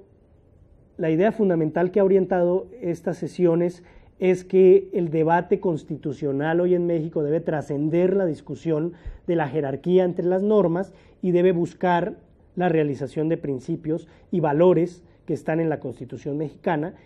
y que para esos propósitos lo que tenemos como un elemento claro es que existe un principio optimizador del derecho constitucional y del derecho internacional, que es el principio pro persona. Entonces, vamos a decir que si una interpretación hecha por la Comisión Interamericana, ya sea en el ámbito de lo contencioso o de lo consultivo, consagra un criterio de interpretación más protector, más amplio, con mejores argumentos y que permite, por supuesto, la mayor protección de las personas, pues deberá preferirse ese criterio por sobre, por ejemplo, un criterio de la Corte Interamericana o sobre un criterio de por ejemplo, la Suprema Corte de Justicia Mexicana. Y esto no significa que la Comisión sea superior jerárquica de la Corte Interamericana o de la Suprema Corte de Justicia. Significa que la construcción del argumento y el estándar interpretativo que estableció la Comisión materializa el principio pro persona. Y la discusión no se zanja en ese sentido sobre si hay una jerarquía de los órganos o si hay una jerarquía de las normas que se utilizan para resolver el caso. Pensemos, por ejemplo, en una interpretación que haga, poníamos este ejemplo en la sesión anterior, retomémoslo con el mismo tema, por ejemplo, libertad de expresión. Si la interpretación que hace la Suprema Corte del artículo 6 y el artículo 7 sobre, por ejemplo, los límites a la libertad de expresión, tiene un sentido diferente al que ha hecho la Corte Interamericana y otro sentido diferente al que ha hecho la Comisión Interamericana, ahí tenemos tres posibles interpretaciones y tal vez la de la Comisión podría ser la interpretación más amplia, más protectora, que garantiza de mejor manera el derecho, por lo tanto, por principio pro persona, debería preferirse esa interpretación, que es el resultado del funcionamiento del propio sistema interamericano que el Estado mexicano libremente aceptó y en el que ha participado de manera comprometida y amplia, ratificando los tratados, reconociendo la competencia de la Comisión, reconociendo la competencia de la Corte. Por lo tanto, no se podría sostener tampoco que sea una invasión a la soberanía del Estado el ejercicio de un sistema internacional que se ha construido en muchos casos incluso con el liderazgo del Estado mexicano. Por esta razón, el argumento sobre soberanía, digamos, alcanza una cariz casi que prescindible, y lo que diríamos es que claramente la soberanía de los estados se resuelve en la capacidad que tienen de obligarse libremente,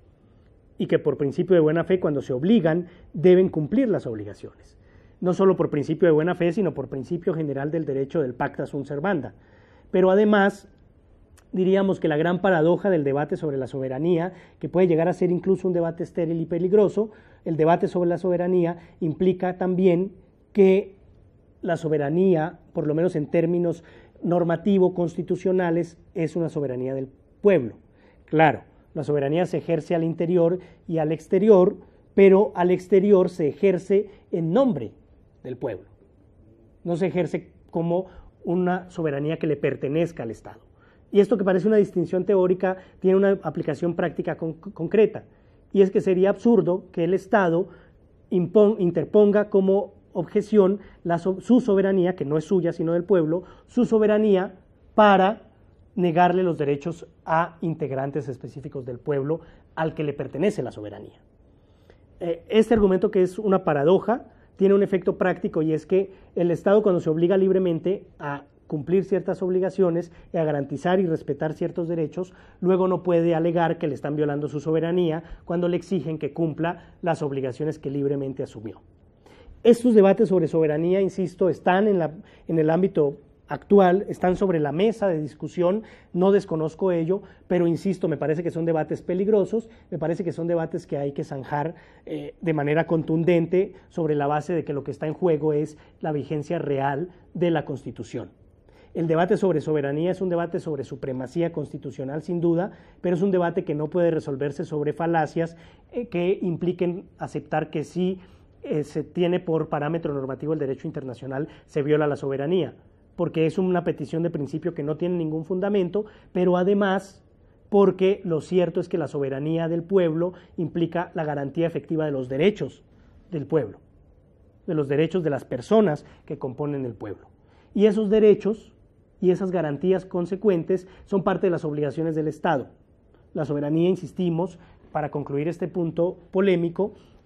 no es del Estado. La soberanía es popular en un sistema constitucional como el mexicano, en donde expresamente se reconoce esto, pero además en donde, tendríamos que decirlo, la naturaleza de las instituciones es una naturaleza instrumental a ciertos valores constitucionales. Por ello, el debate sobre soberanía también es un debate sobre supremacía constitucional, entendiendo que la supremacía constitucional reconoce una soberanía popular, no una soberanía del Estado. Insistimos, el Estado ejerce la soberanía tanto a nivel interno como a nivel internacional, pero como representante de, no como titular de la soberanía. Y digamos entonces, hasta aquí hemos planteado, la Comisión Interamericana tiene un primer componente competencial, que es la competencia contenciosa, un segundo componente competencial, que es la competencia consultiva, y diríamos también que tiene una función, una tercera componente de su competencia, que es la competencia precautelativa o preventiva, que se da mediante las medidas cautelares. Las resoluciones de medidas cautelares, los informes que emite la Comisión sobre medidas cautelares, tienen que ver con una protección específica para casos concretos, para evitar que se violen los derechos o que se consumen o se sigan consumando violaciones concretas. En algunos de estos informes, la Comisión establece el contenido, el estándar internacional que le sirve para solicitarle al Estado que adopte medidas de protección, medidas cautelares.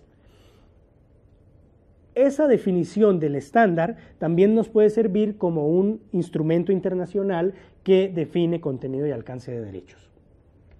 Y por último, diríamos, también tiene dentro de sus funciones la Comisión Interamericana la de promover los derechos humanos. Y en este sentido encuentran ustedes una serie de informes temáticos que la Comisión Interamericana ha desarrollado respecto a un conjunto amplio de materias. Encuentran más de 50 publicaciones en la página de la Comisión Interamericana, que también va a estar disponible en nuestra plataforma de la unidad, en el que la Comisión Interamericana hace análisis directamente o por intermedio de sus relatorías o incluso por intermedio de consultores externos, hace una síntesis de los principales estándares internacionales, principalmente los interamericanos, en esos documentos. Entonces, esos documentos son doctrina especializada que hace la Comisión, que sirven como criterio para identificación del contenido, alcance, límites y, si se me permite usar una expresión eminentemente del ámbito académico, un estado del arte del desarrollo del contenido, el alcance y los límites de los derechos. Ahí tienen ustedes 50 o más publicaciones de la Comisión Interamericana en la que ya no tendrán que hacer el rastreo sentencia por sentencia, informe por informe, sino que la Comisión Interamericana ya ha hecho ese rastreo y lo esquematiza, lo sintetiza, lo articula en una publicación que llama informe temático. Hay informes temáticos sobre temas de salud, sobre temas de derechos de las mujeres, sobre temas de interés superior de los niños, sobre temas de derechos de los migrantes, sobre temas de pueblos y comunidades indígenas, etcétera, etcétera, etcétera.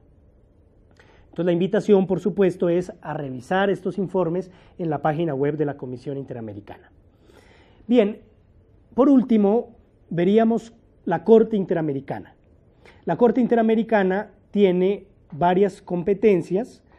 la más conocida tal vez la competencia contenciosa, en la que resuelve demandas presentadas por la Comisión. Recuerden ustedes que ningún caso llega a la Corte sin haber pasado antes por la Comisión Interamericana y que es la Comisión Interamericana la autorizada por la Convención, por el tratado, para presentar las demandas ante la Corte.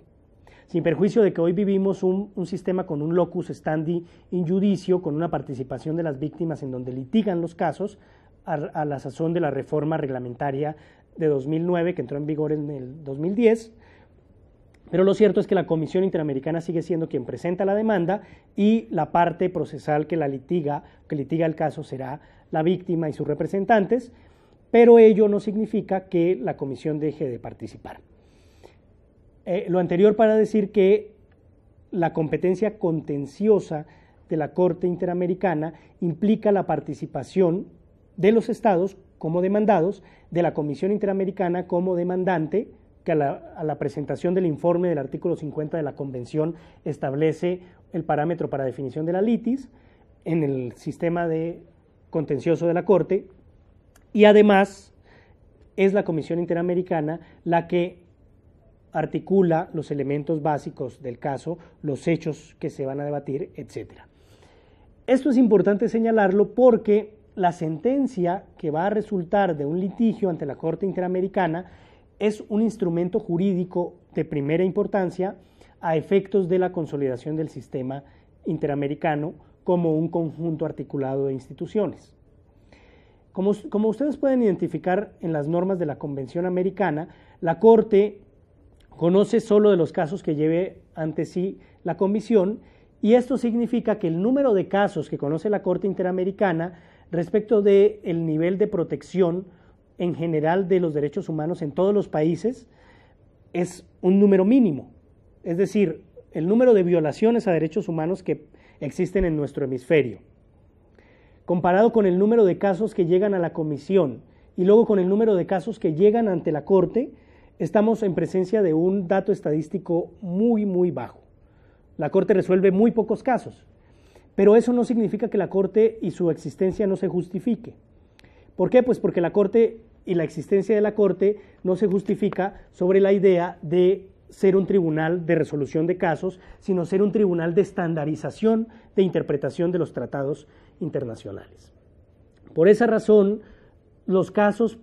de la Corte Interamericana trascienden el caso concreto. Por esa razón, los casos de la Corte Interamericana son casos que buscan estandarizar la interpretación. Por esa razón es relevante encontrar que en los casos concretos que resuelve la Corte Interamericana, una parte de la sentencia es exigible, es aplicable para todo el sistema interamericano, y la parte resolutiva, la parte final, en la que se subsume, por decirlo de alguna manera, el caso concreto, esa sí solo es aplicable a las partes en el litigio.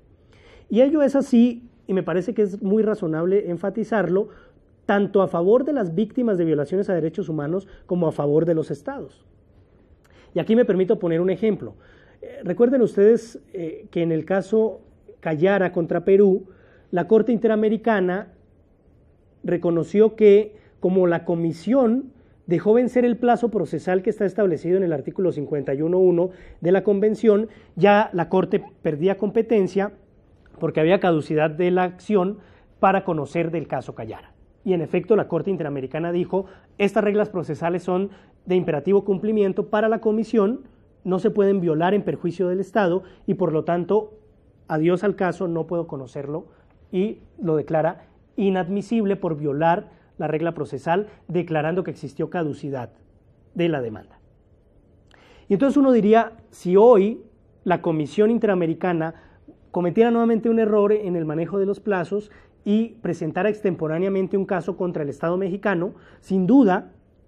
que el Estado mexicano exigiría que se le trate igual que se trató al Estado peruano y que se aplique el precedente del caso Callara, pese a que no fue un precedente contra el Estado mexicano. Seguramente el Estado mexicano diría, con toda la razón, diría, por igualdad ante el sistema interamericano, por equidad procesal, por igualdad de armas, no me pueden tratar a mí como Estado, como parte en el procedimiento, diferente a como han tratado otros, por virtud de la sentencia de la Corte Interamericana, y no esperaría a que tuviera una sentencia en la que le declararan esto para poderlo exigir, sino que lo exigiría considerando una premisa fundamental del sistema interamericano y específicamente de la Corte Interamericana, y es que su estructura y funcionamiento es el de un tribunal que asume su jurisprudencia como precedentes. La Corte Interamericana establece precedentes y encuentran ustedes esta expresión en varias de las sentencias de la Corte. Y la dinámica de los precedentes implica que los precedentes por sí mismos son el criterio para resolver los casos, independientemente de las partes en el litigio. Si hoy dijéramos que la jurisprudencia de la Suprema Corte Mexicana solo obliga a las partes que estuvieron relacionadas, por ejemplo, cuando es por reiteración, en los 5 casos en los que se reitera el precedente, la tesis, pues estaríamos en una contradicción, en una paradoja, porque sería una jurisprudencia que realmente no cumple el propósito de armonizar y de generar la obligatoriedad que la jurisprudencia por sí misma debe tener, la jurisprudencia como fuente del derecho. Por lo tanto, así como no es razonable pensar que la jurisprudencia de la Corte, de la Suprema Corte, es solo para los casos en donde se debatió específicamente el criterio, así tampoco es dable pensar que la jurisprudencia de la Corte Interamericana sea solo obligatoria interpartes. Interpartes, si aceptáramos esa premisa, estaríamos dándole un criterio de alcance de la competencia a la Corte minúsculo. Decíamos que estadísticamente el número de casos que conoce la Corte Interamericana es mínimo, por lo tanto la vocación y el efecto útil del tratado respecto de la jurisprudencia de la Corte sería una cosa menor,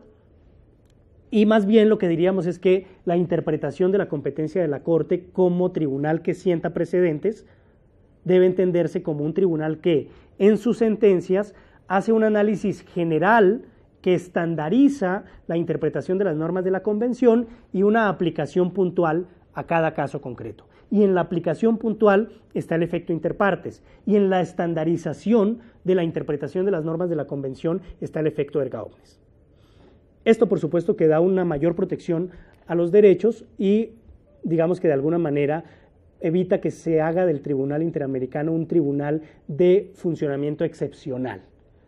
Se ha dicho que la competencia de la Corte es una competencia subsidiaria, lo cual es cierto, pero la subsidiariedad de la competencia no implica que su importancia sea menor, sino que procesalmente un caso solo puede llegar a la Corte cuando no se ha resuelto en el derecho interno. En defecto del funcionamiento del sistema interno, se activa el sistema internacional, pero no significa que la importancia de la Corte sea menor o que la subsidiariedad de la competencia de la Corte implique que las normas interamericanas sean subsidiarias. Y aquí hay una falacia que se ha usado en algunos foros y que debe ser denunciada, y es que se pretende homologar la subsidiariedad de la competencia del tribunal con el valor jurídico de las normas interamericanas, lo cual es falso. Las normas interamericanas, como tratados internacionales o como otras fuentes, están prevalidas del valor jurídico que tenga en el ámbito internacional, así como las normas internas tienen su propio valor. Entonces es falso, pero además es muy riesgoso aceptar que las normas internacionales son subsidiarias. Lo que es subsidiario es la competencia de la Corte, que es un requisito procesal para que un caso se conozca, no las normas. Las normas son normas plenamente vinculantes en el caso de los tratados, que incluso por gracia del derecho internacional son normas que tienen primacía a la luz del 27 de la Convención de Viena sobre el derecho de los tratados y que entran a jugar en el derecho constitucional según lo que el propio texto constitucional defina, como ya lo hemos reiterado de manera enfática. Bien, eso en lo que tiene que ver con la competencia contenciosa de la Corte. Diríamos que hay una interpretación más amplia que dice que todas las sentencias de la Corte Interamericana son obligatorias en el componente erga omnes de estandarización de la interpretación, y que diría que las sentencias de la Corte son obligatorias porque funcionan como un sistema de precedentes, que son obligatorias también por principio de buena fe, que son obligatorias bajo un argumento práctico de equidad y de igualdad ante la ley, de igualdad ante el sistema interamericano, no solo de los estados, en el ejemplo que poníamos de Callara, en donde claramente la Corte tendría que aplicarle ese precedente de Callara a cualquier estado, de Callara contra Perú, y asimismo tendría que aplicársele el precedente de cualquier otro caso a las personas. Es decir, por una razón práctica, lógica incluso si se quiere, la estandarización de la interpretación beneficia tanto a los estados como a las víctimas reales o potenciales de los derechos humanos, de violaciones a derechos humanos. Y esto es así porque la Corte se creó como un tribunal que busca integrar lo que en la lectura de Carpizo se denomina un jus comune latinoamericano, un mínimo común de estándares de interpretación de contenidos normativos.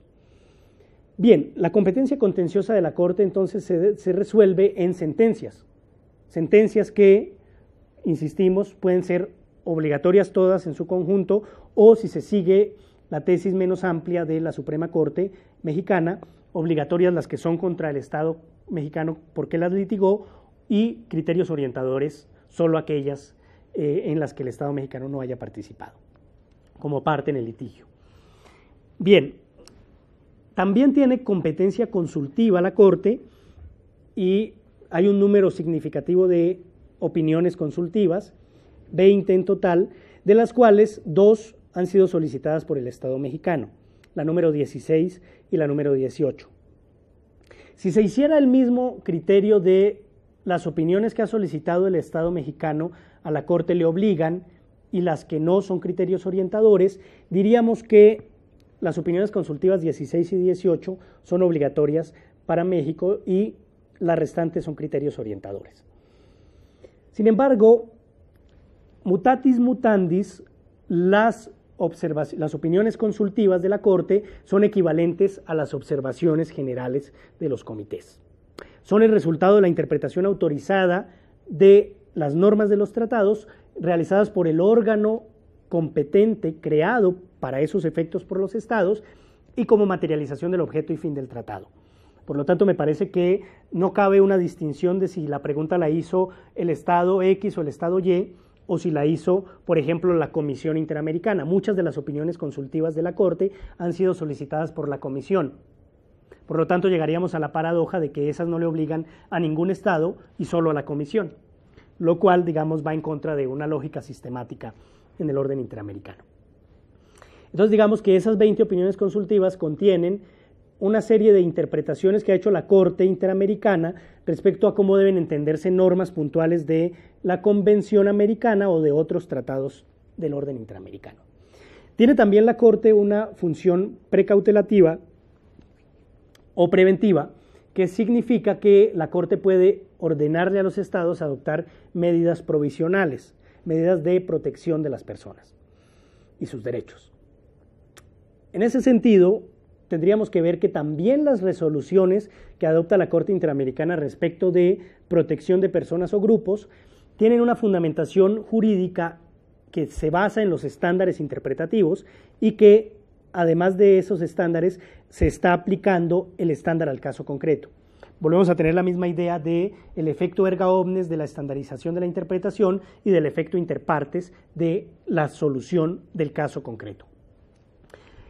La función precautelativa es una función principal de la Corte, es una función muy valiosa y es una función que, si se me permite hacer un análisis contextual del derecho mexicano respecto a las medidas provisionales, esas resoluciones de medidas provisionales van a darle un sentido específico a dos temas fundamentales en el derecho mexicano. Uno, el deber de la obligación de proteger los derechos, que está en el párrafo tercero del artículo primero constitucional, y dos, las medidas de suspensión que se adoptan en el amparo. La protección específica, las medidas cautelares que se pueden adoptar por parte de las autoridades judiciales federales en el ámbito del amparo, van a encontrar un referente conceptual, jurídico, obligatorio en la medida en que es interpretación de la propia Convención Americana de las posibles medidas. Y por último, la Corte Interamericana también tiene una función de promoción de los derechos y por ello encuentran ustedes en la página web de la Corte una serie de libros que por supuesto que no son obligaciones del Estado, pero que sí condensan, sí sintetizan, sí ayudan a dimensionar este fenómeno de las fuentes del derecho internacional de los derechos humanos. Bien, este es un panorama general de un tema amplísimo como es el de fuentes normativas del derecho internacional de los derechos humanos. La invitación es a organizarlas no sobre la tipificación que hicimos el día martes de las 7 fuentes, esas son un parámetro de análisis, sino sobre los sistemas y los órganos que las producen, que es la sesión del día de hoy. Por eso lo que se decía al inicio de esta presentación es que la intención es generar una herramienta práctica. Y la herramienta práctica tiene este componente. Identifiquen, como sugerencia por supuesto, las fuentes tomando los sistemas jurídicos universal o interamericano al que pertenecen, identificando el órgano o la instancia que las produce. En el sistema universal dijimos o bien los 3 órganos principales de la Carta, que serían Asamblea General, Consejo de Seguridad o el Consejo Económico y Social, o bien los órganos especializados en derechos humanos, que serían el Consejo de Derechos Humanos, los 9 comités y el subcomité, o los 40 procedimientos especiales. Si hacemos una suma aritmética, diríamos que aproximadamente tenemos 53 órganos, 54 órganos del sistema universal que pueden estar definiendo contenidos y alcances de derechos humanos. Y en el sistema interamericano tendríamos 2 órganos principales. Por razones prácticas incluso se puede entender por qué se prefiere en muchos casos acudir al sistema interamericano y no al sistema universal. Ello no significa que solo el sistema interamericano sea obligatorio para el Estado mexicano. Significa que por diversas razones, incluso por la cercanía del sistema regional a los países, a las personas, a las realidades de las personas de los países, se ha acudido más al sistema interamericano y que a la fecha no tenemos ningún caso que haya resuelto un comité contra México. Pero eso no significa que la jurisprudencia de los comités no sea una fuente. Significa que México no ha sido llevado a un procedimiento cuasi jurisdiccional ante los comités. Ello no significa que las observaciones generales de los comités no sean obligatorias. Ello no significa que en el debate jurídico del derecho mexicano los tratados universales no sean aplicados. Dicho esto, insistiríamos, las herramientas prácticas que estamos planteando les sugieren acudir a los sistemas, estudiar a profundidad los sistemas universal e interamericano, hacer, digamos, el curso de análisis de los derechos humanos en el derecho internacional, limitar el entendimiento del derecho internacional al propio derecho internacional y no pretender caer en la tentación facilista de asimilar el derecho internacional al derecho interno. Lo peor que le podría pasar a la reforma es que el derecho internacional termine siendo lo mismo que el derecho interno y no un parámetro adicional como lo es, por lo menos en la vocación que tiene a la luz del mandato de interpretación conforme. Esto no significa que no se deban armonizar los dos sistemas, el interno y el internacional. Significa que cada uno tiene sus propias normas, sus propias lógicas de interpretación, su propio alcance, su propio sentido, y ese sentido, ese alcance y esa interpretación se deben respetar justo para darle sentido al principio pro persona. El principio pro persona implica que en la existencia de estos diferentes sistemas de interpretación, la interpretación que se debe preferir es la más favorable. Bien, la otra herramienta práctica que hemos enfatizado a lo largo de esta sesión tiene que ver con la información disponible en las páginas web. Por razones de tiempo y por razones prácticas operativas, no estamos haciendo la exploración de las páginas web en esta sesión, porque necesitaríamos un número infinitamente más alto de horas para hacer la exploración completa. Pero estoy partiendo del presupuesto y el compromiso que les solicitaba expresamente en la cápsula introductoria, que era una actitud proactiva, y esa actitud proactiva no termina el día de hoy en la última sesión de nuestra unidad, sino que apenas empieza. La actitud proactiva tiene que ver con su compromiso de manera progresiva, de ir viendo las fuentes, de ir viendo las páginas web, de ir analizando los textos, de ir revisando qué es eso del Consejo de Derechos Humanos, qué son los comités, cómo funcionan, cuántas observaciones generales hay. Por ejemplo, hace unas 2 semanas, el Comité de Derechos del Niño acaba de presentar 3 observaciones generales más a las 30 ya no recuerdo el número que tenía antes, y el Comité de Derechos Humanos acaba de presentar la observación general número 35, ya está disponible en internet, lo que significa que el derecho de los derechos humanos en el ámbito internacional está en constante movimiento. Tenemos un retraso que obedece con el momento en el que se hace la reforma constitucional respecto de una tendencia del sistema universal y del sistema interamericano que había venido constitucionalizando estos temas de manera acelerada, y hoy México entra con, digamos, un rezago relativo a estos temas, por lo que los operadores jurídicos tienen la enorme tarea de actualizarse.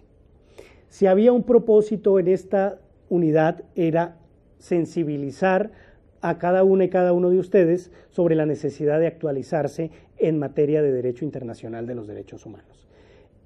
Estas sesiones, esta unidad tiene la pretensión de ser el piso mínimo para un avance progresivo por parte de cada una y cada uno de ustedes.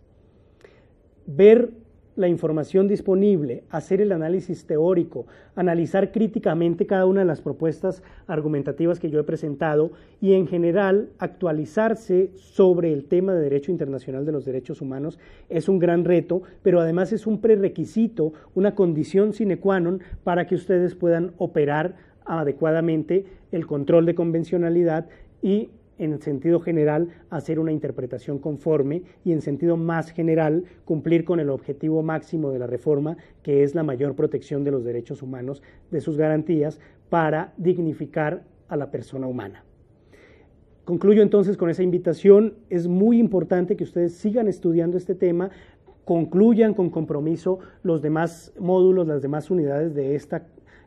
capacitación, de este curso, pero sobre todo que entiendan que el derecho internacional, al igual que el derecho interno, es dinámico y hay que estar constantemente estudiando. Hay que estar constantemente capacitándose y hay que estar constantemente revisando las fuentes. Pedagógicamente, y esto es importante para que ustedes dimensionen por qué estas herramientas de tecnologías de información y comunicación son tan valiosas, pedagógicamente hoy los esquemas de enseñanza-aprendizaje buscan más enseñar a aprender. Es decir, el rol del docente, mi rol en esta unidad y el rol de nuestros docentes en todas las unidades será poner herramientas prácticas para que ustedes puedan continuar su aprendizaje. El aprendizaje de fuentes normativas del derecho internacional de los derechos humanos no se termina en el minuto 90 de esta grabación, sino que se termina en el momento en que ustedes dejen de operar el derecho. El aprendizaje en materia de derecho internacional de los derechos humanos no es infinito, pero sí, como lo pudimos dimensionar, espero, de manera completa, es amplio, es muy amplio y requiere un estudio y una sensibilidad concreta. Requiere, por supuesto, y con esto concluyo, un cambio de pensamiento y la aceptación del cambio de paradigma. Sé que es difícil reconocer que hoy la jerarquía normativa no sea el referente, y es difícil también porque si tenemos la solución de norma superior versus norma inferior y el solo parámetro formal de validez, pues eso nos permite resolver fácilmente las posibles contradicciones normativas. La ruta argumentativa hoy es más compleja, es más difícil, es retadora, pero también obedece a un propósito constitucional mayor, que es la protección efectiva de la dignidad humana. Ustedes, cada una y cada uno de ustedes, son garantes de los derechos humanos de las personas, y en cada uno de los procedimientos que les toque conocer, directa o indirectamente están en juego derechos humanos. Por esta razón, el control de convencionalidad que hacen las autoridades locales, el control de convencionalidad que sin duda deben hacer las autoridades federales en materia de amparo y en todas las competencias del Poder Judicial Federal, y en general el rol de garantes de los derechos humanos, y como diría el ministro Juan Silva Mesa, de defensores de los derechos humanos, les da a ustedes una tarea titánica, pero que también dignifica su propia labor como autoridades judiciales, en la medida en que les da un rol, les reconoce un rol fundamental en la sociedad. Son ustedes los que realmente pueden darle valor y sentido a los derechos humanos y a la dignidad de las personas. Les agradezco mucho la generosidad por disponer de su tiempo para escuchar esta cápsula, por hacer las actividades. Les agradezco mucho la inmensa generosidad de sus preguntas, el valor profundo que tiene cada una de ellas, y sobre todo la transparencia que tuvieron para expresar sus inquietudes, sus dudas, sus sugerencias, sus opiniones, sus objeciones y sus opiniones propias. Les invito a seguir en ese debate crítico respecto a la reforma, pero que ese debate crítico sea productivo, y que cada debate teórico, filosófico que se dé, sea un debate que les permita tomar decisiones para hacer operativos los derechos. Una de las críticas más fuertes a la reforma es que no tiene mecanismos específicos para hacerla operativa, o que los mecanismos no son claros. Nosotros mismos tenemos que generar una forma de superar esa crítica, bajo la idea de que nuestras reflexiones, nuestras discusiones, nuestros debates concluyan en una decisión de cómo hacer operativo el problema jurídico sobre el que estamos debatiendo. Si el debate hoy es supremacía versus primacía, y decimos que los tratados internacionales son parte del principio de supremacía, y que en ese sentido operativizar el artículo primero nos da la posibilidad de, si bien cambiar el sistema jurídico, también hacer efectivos los derechos, pues estamos haciendo un gran favor a la plena vigencia de los derechos. Si nos quedamos en la discusión permanente del principio de supremacía, lo único que se va a lograr es constituir obstáculos a la garantía efectiva de los derechos. Dicho lo anterior, les insisto en mi gratitud frente a su disposición permanente, y les invito a seguir cursando las demás unidades con igual compromiso y con mayor compromiso en el tema crítico, a efectos de que ustedes puedan tomar decisiones fundadas para hacer operativa la reforma, y para que el control de convencionalidad que sin duda van a realizar en algunos de los casos que hacia adelante van a tener en su competencia, en su conocimiento, sea de la mejor manera y haga posible la materialización de estos objetivos que la Constitución Política estableció en el mes de junio del año 2011. Tengan buena tarde, y les invito a seguir con el mismo entusiasmo sus demás unidades. Hasta pronto.